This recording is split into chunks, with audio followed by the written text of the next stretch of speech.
Well, what's up guys? Welcome back to the channel. Today's video is all about our Lego room project. If you follow me on Instagram, you've probably seen my story posts and you've been tracking some of the progress, but today's video, I'm gonna show you everything we've been doing here in the room. I'll also talk about some of the products we've been using. So there is some time lapse ahead just to show you guys the whole process. If that's not your thing, totally fine. Just use the chapters to go ahead and skip to the end, but let's dive into it. So diving right into it, I am just starting by cleaning all of the mess below each table, organizing all of it, and then cleaning the top of the second table so that we can disassemble that city, then the table itself. And so this meant tidying up all of my unsorted bricks, all my half-built mocks, hundreds of minifigures, a bunch of sets, and all kinds of other just random stuff.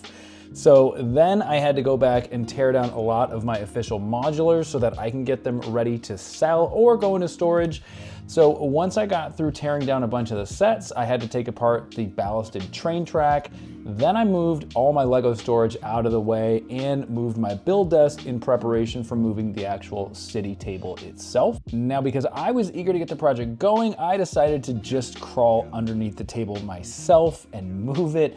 It was actually easier than I thought it would be, and amazingly, I didn't throw out my back, so that was a major plus.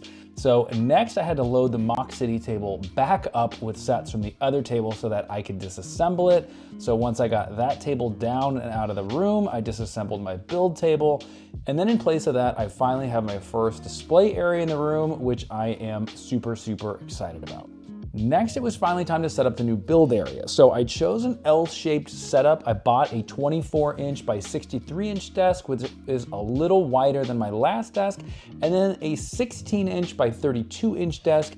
And the reason I wanted the smaller desk was so that for filming and building, I could slide it in and out, makes it just a little bit easier, and I will also be setting up some camera gear on it. So really excited about this. I do have some tweaking still to do with my setup. I might decide to wall mount the Acro Mills drawers, and eventually I'd like to add some kind of ceiling light or more permanent lighting in the area, but I'm really happy with how things have turned out. I do have the products linked down below in the description if you're interested in purchasing them.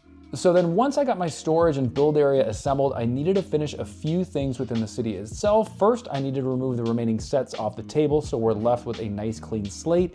And also, if you're interested in seeing some of these builds, I am gonna be doing an overview video on these. I am gonna end up destroying them. So keep an eye out in the next couple days because that'll be coming out here soon.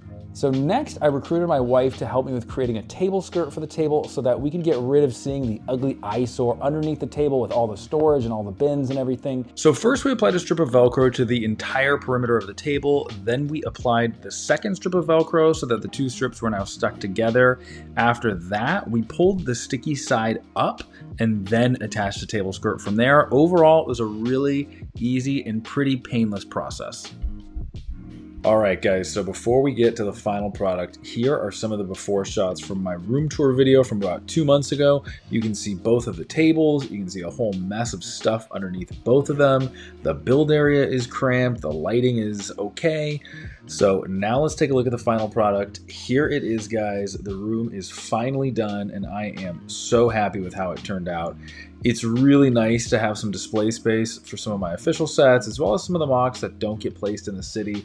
I've also got this larger display here, which needs some tweaking, but it's nice to have the builds on display and out of the city. But hands down, the best part about this project was moving the table so that I can walk around all four sides. I think the table skirt totally cleans it up. But my absolute favorite part is just getting to see some of these new view corridors that I previously couldn't see. So it's been really fun just getting to see the city in new ways, and it's given me a ton of new inspiration. So another major upgrade was the build area. One of my goals was to create more space, so the larger L-shaped setup is really nice and is definitely going to come in handy when I'm working on a big project. So it's all the same stuff as my old build area, but eventually I'll go through and reorganize and just kind of further maximize the storage bins and the space itself. But I also wanted to make it easier for me to just sit down and film. So the white tabletop is going to be a huge help. The new camera gear has been great so far, so I'll go through that later in another video. Oh, and if you haven't added a candle to your build area yet, you should. It's definitely a vibe.